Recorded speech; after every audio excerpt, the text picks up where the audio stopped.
Students, good morning all of you. કેમ છો બધા લોકો? મજામાં? તબિયત શાળા? ચલો ભાઈ, ધોરણ 12 કોમર્સ પાર્ટ 1 ચેપ્ટર 1 ભાગીદારી વિષય પર સ્ટાર્ટ કરેલો તો આપણે લોકોએ લાસ્ટ લેક્ચરમાં ભાગીદારીનો અર્થ એવું આપણે ભણેલા. ત્યારબાદ હવે હેડિંગ આપજો ભાગીદારોના મૂડી ખાતા. ભાગીદારોના મૂડી ખાતા.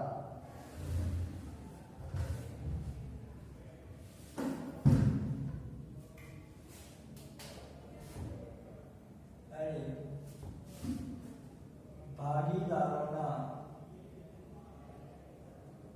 મૂડી ખાતા.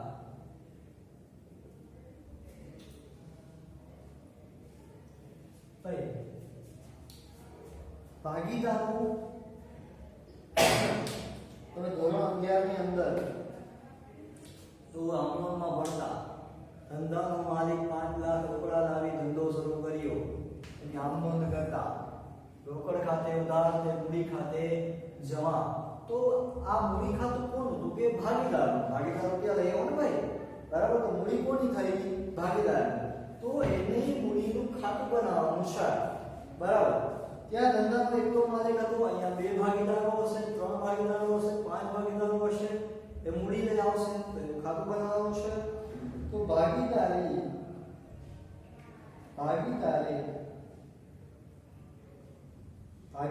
પેઢી સાથે કરેલા ભાગીદારી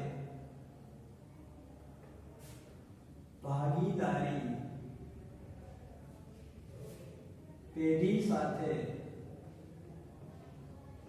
કરેલા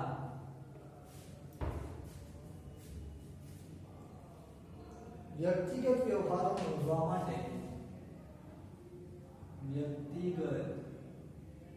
વ્યવહારો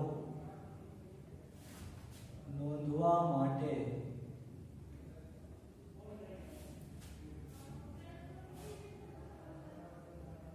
ભાગીદારી પેઢીના ચોપડે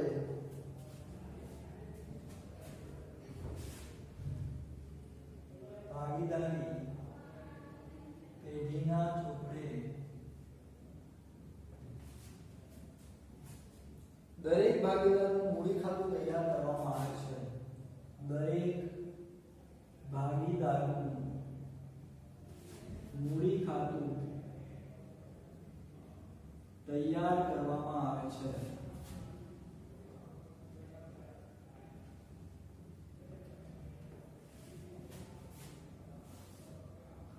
ભાગીદારી પેઢીમાં ભાગીદારોના મૂડી ખાતા રાખવાની.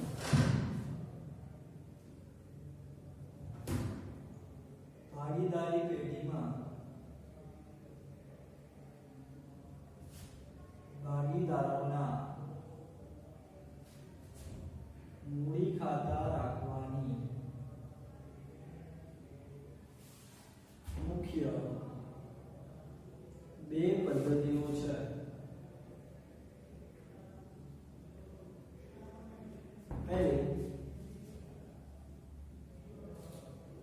સ્થિર અને અસ્થિર. એક નુસ્ખા પહેલી એમાં જોવાની છે અસ્થિર, જેનું બીજું નામ એના ફૈબાએ રાખેલું છે હંગામી મૂડી ખાતા પદ્ધતિ. અને બીજી છે સ્થિર મૂડી ખાતા પદ્ધતિ. પહેલા આટલું સમજી લો બાળકો. શું કહે છે? ભાગીદારી પેઢી સાથે કરેલા વ્યક્તિગત વ્યવહારો. 5000 રોકડા લાવી ધંધો શરૂ કર્યો તો મારા ધંધા સાથેના વ્યક્તિગત વ્યવહાર કહેવાય. મેં 5000 કોને આપ્યા? તો મારા ધંધાને. ઓકે, આવું આપણે કંઈક ભણ્યા હતા ધોરણ 11 માં કે વ્યક્તિ એટલે કે માલિક અને ધંધો બે કેવા છે? અલગ અલગ છે. તો માલિકે ધંધા સાથે કરેલા, ભાગીદારે પેઢી સાથે કરેલા વ્યક્તિગત વ્યવહારો, રોકડા લાવ્યો, મૂડી લાવ્યો, ઉપાડ કર્યો, બધું એકબીજા સાથે થાય છે, પેઢી અને ભાગીદાર વચ્ચે. તો એવા વ્યક્તિગત વ્યવહારોને નોંધવા માટે કયું ખાતું ખોલવામાં આવે છે? ભાગીદારોનું મૂડી ખાતું કોના ચોપડે પેઢીના ચોપડે. ઓકે, હવે મૂડી ખાતા રાખવા માટેની બે પદ્ધતિઓ છે. મુખ્ય કેટલી પદ્ધતિઓ છે તો કે બે. એનું નામ શું છે તો કે અસ્થિર અને બીજું છે સ્થિર. બરાબર. હવે હું પહેલું હેડિંગ આપી દઉં છું, અસ્થિર મૂડી ખાતા પદ્ધતિ. અસ્થિર મૂડી ખાતા પદ્ધતિ. બાળકો આની અંદરથી ઘણા બધા એમસીક્યુ નીકળે છે, ખાસ મગજમાં રાખજો. બરાબર. કે ભાગીદારના મૂડી ખાતાની શરૂઆતની બાકી. ભાગીદારના મૂડી ખાતાની શરૂઆતની બાકી અને અંતની બાકી. શરૂની હારે સરખામણી કોની હોય તો અંતની. વર્ષની આખરની બાકીમાં અને વર્ષની આખરની બાકીમાં અસ્થિર છે એટલે કે બે અલગ અલગ થઈ જશે. બાકીમાં તફાવત હોય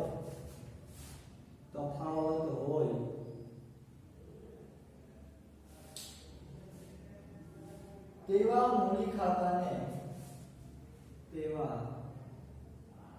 ખાતાને અસ્થિર મૂડી ખાતા પદ્ધતિ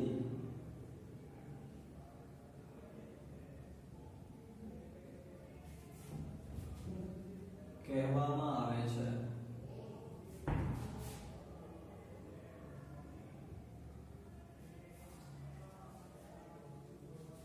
આ પદ્ધતિમાં ભાગીદારના પેઢી સાથેના બધા જ વ્યવહારો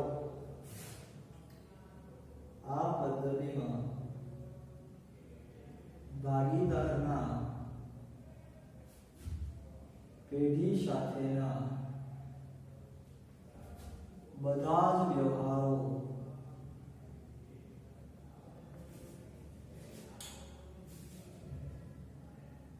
નોંધવા માટે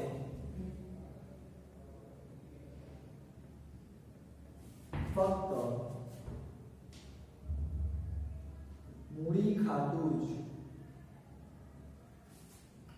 ખોલવામાં આવે છે.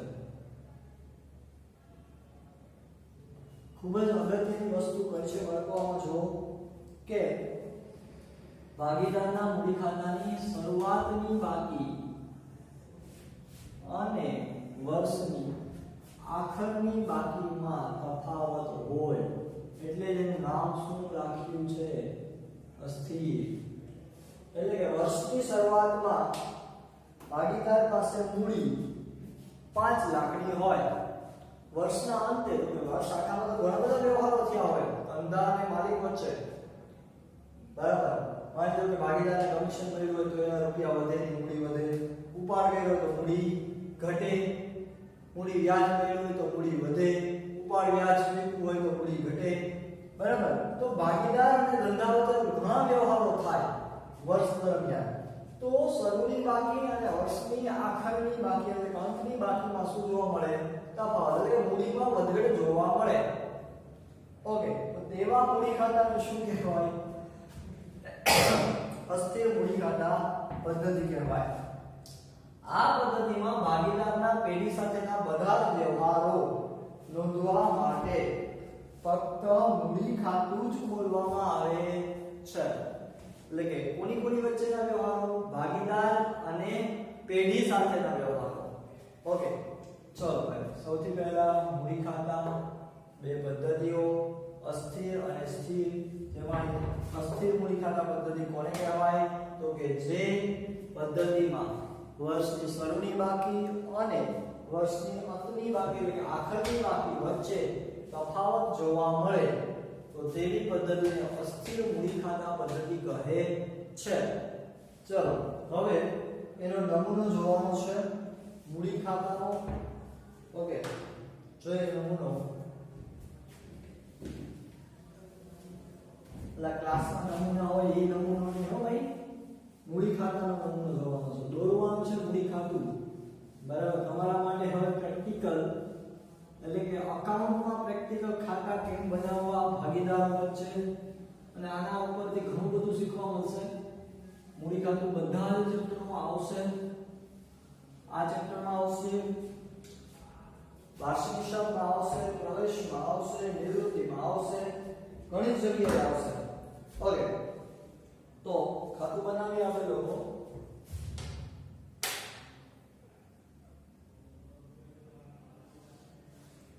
ખાસ ધ્યાન લેજો કે ભાગીદારનું છે એટલે કોઈ વચ્ચે બે રીતે અમારે કામ ન કપાય દેતા. બરાબર,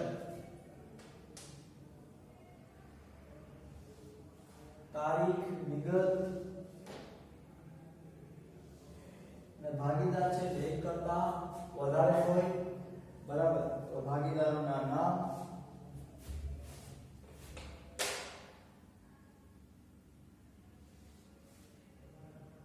પહેલો ભાગીદાર, અહીંયા બીજો ભાગીદાર બનાવીએ.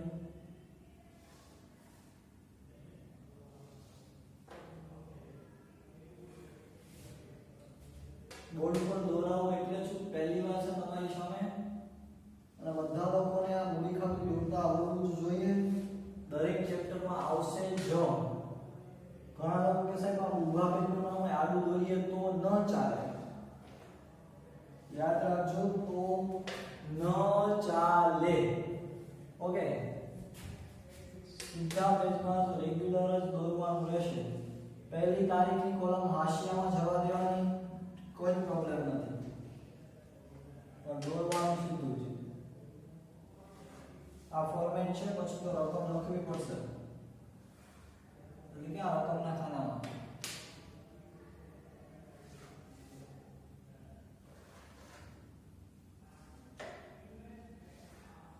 ચલો, બની ગયું ભાગીદારનું મૂડી ખાતું.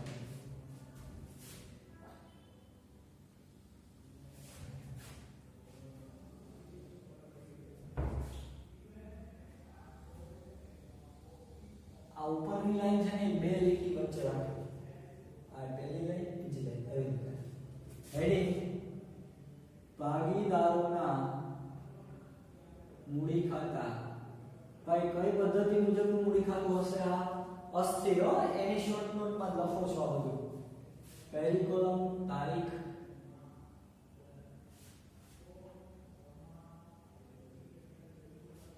વિગત,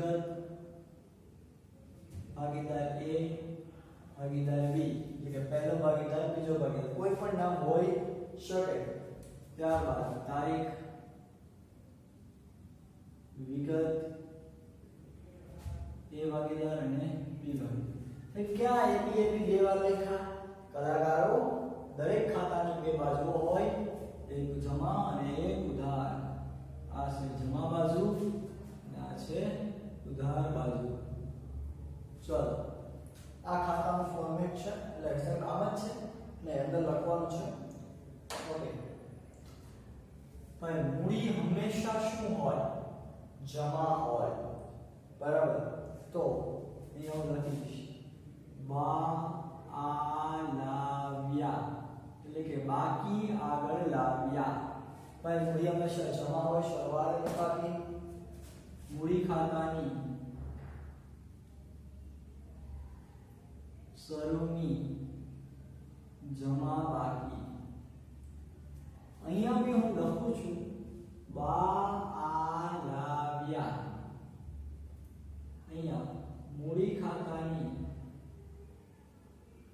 શરૂની ઉધાર બાકી. હાય સર, મૂડી ખાતાની ક્યારે ઉધાર બાકી હોય? તો કે અમે જોઈ નથી ને, આમાં તમારે આવશે પણ નહીં. ટેક્સ્ટ બુક વાળા લખે છે એટલે આપણે પણ લખેલી છે, ક્યાંય આ વસ્તુ આવતી નથી. બરાબર, ત્યારબાદ આ મૂડી છે. વર્ષ દરમિયાન ધંધાએ તમને મૂડી ઉપર વ્યાજ આપ્યું તો તમારી મૂડી શું થાય? વધે. તારીખ નથી ખબર, અહીંયા મૂડી વ્યાજ. તો જમા બાજુ પહેલા કમ્પ્લીટ કરીએ. બરાબર, ત્યારબાદ છે પગાર. ભાઈ ધંધાએ ભાગીદારને પગાર આપ્યો, ભાગીદારની મૂડી શું થાય વધે તો જમા બાજુ કેમ કે ભાગીદારની શું કહેવાય આવક પગાર ખાતે આવક હંમેશા શું હોય જમા તો ભાગીદારના મૂડી ખાતે જમા બોનસ કમિશન મહેનતાણું બોનસ ખાતે કમિશન ખાતે બધા કઈ કરવાનું મહેનતાણા ખાતે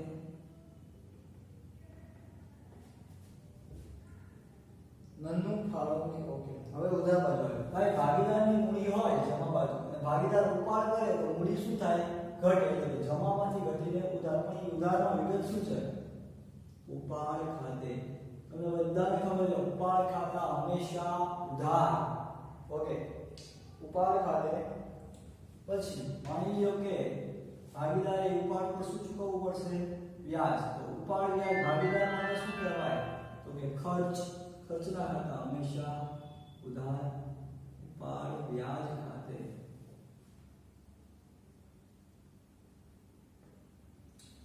ત્યારબાદ ઓકે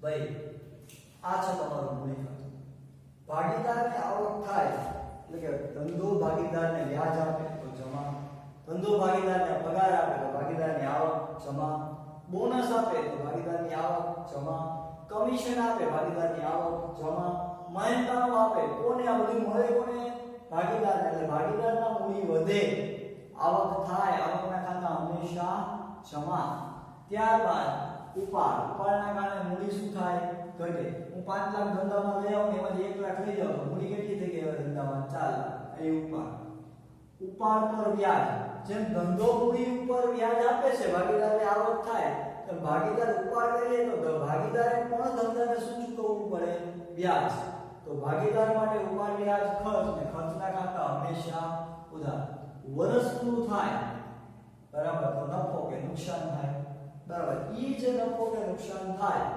બરાબર એ પણ ભાગીદારોને જ મળે બરાબર વાર્ષિક હિસાબ યાદ કરો ધોરણ 11 ના પહેલા વેપાર ખાતું આવતું પછી નફા નુકસાન ખાતું આવતું બરાબર અહીંયા નફા નુકસાન ફાળવણી ખાતું આવશે બરાબર તો હવે આ ખાતું બંધ કરીએ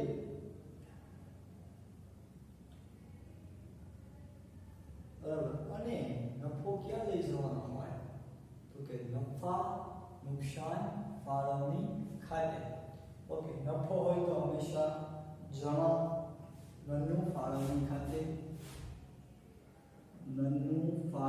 ખાતે નવું જે ખાતું આવશે બાળકો તમારા ભાગમાં અહીંયા વહેંચણી પાત્ર નફો શું કહેશો એને વહેંચણી પાત્ર નફો અને અહીંયા પણ શું લખીશ નન્નું ફાળવણી ખાતે શું લખશો વહેંચણી પાત્ર ખોટ હવે વાર્ષિક હિસાબમાં તમારે વેપાર ખાતું નન્નું ખાતું પછી હવે આવશે નફા નુકસાન ફાળવણી ખાતું નફા નુકસાન ફાળવણી ખાતું બંધ કરો અને ન્યા ભાગીદારને જે નફો મળે એની વચ્ચે જે વેચ હોય અહીંયા લઈ આવવાનું એટલે નફાના કારણે મૂડી વધે ખોટના કારણે મૂડી ઘટે બરાબર હવે આની કામ પૂરું થઈ ગયું આ ખાતું બંધ કરીએ તો બાકી આગળ લઈ ગયા કે લાવ્યા હવે લઈ જશું વર્ષના અંતે ઓકે હું લખીશ બા આ લઈ ગયા કૌંસમાં મૂડીની આખરની ઉધાર બાકી મૂડીની આખરની ઉધાર બાકી અહીંયા પણ બા આ લઈ ગયા મૂડીની આખરની જમા બાકી સાહેબ બે બે કાળ લખી મૂડી હંમેશા જમા હોય જો જમા તો અહીંયા ખાતું બંધ થશે, અહીંયા આવશે, બીજા વર્ષે પાછું અહીંયા આવશે, એ રીતના અહીંયા છે તો જમા બાજુ આવશે, જમા બાજુથી આવતા આવશે ઉધાર બાજુ આવશે. ચલો આ બધાની કંઈક કંઈક રકમ હશે બાળકો, રાઈટ પાડી દઈએ. આ રીતના કરવાનું છે. આ તમારું મૂડી ખાતાનું ફોર્મેટ છે, બરાબર.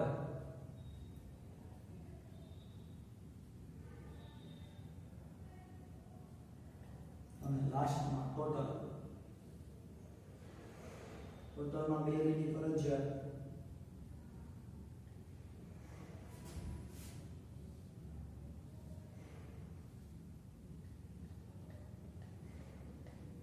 ચલો બાળકો આ જ રીતના રાઈટ કરવાનું છે તમારે.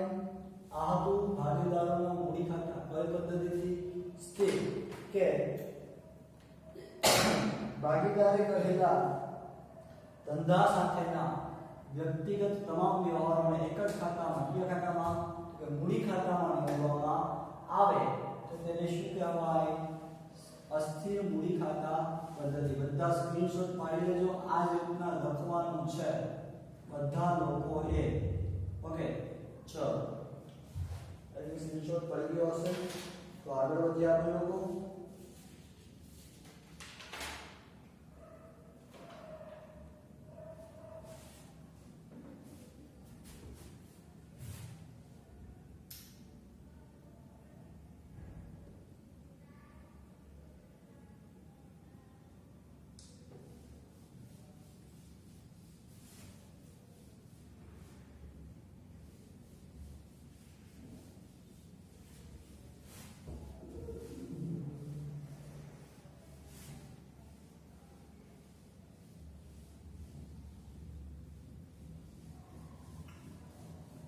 ભાઈ અસ્થિર બની ગયા, હવે શું આવશે તો કે સ્થિર મૂડી ખાતાની પદ્ધતિ.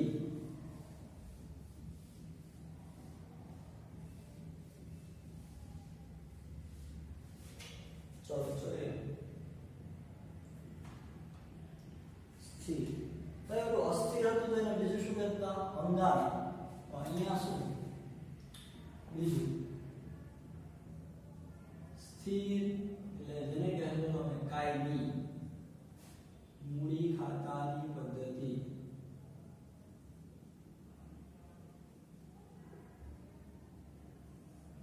તો ભાગીદારના મૂડી ખાતાની વર્ષની શરૂઆતની બાકી અને આખરની બાકી. ભાગીદારના મૂડી ખાતાની શરૂઆતની બાકી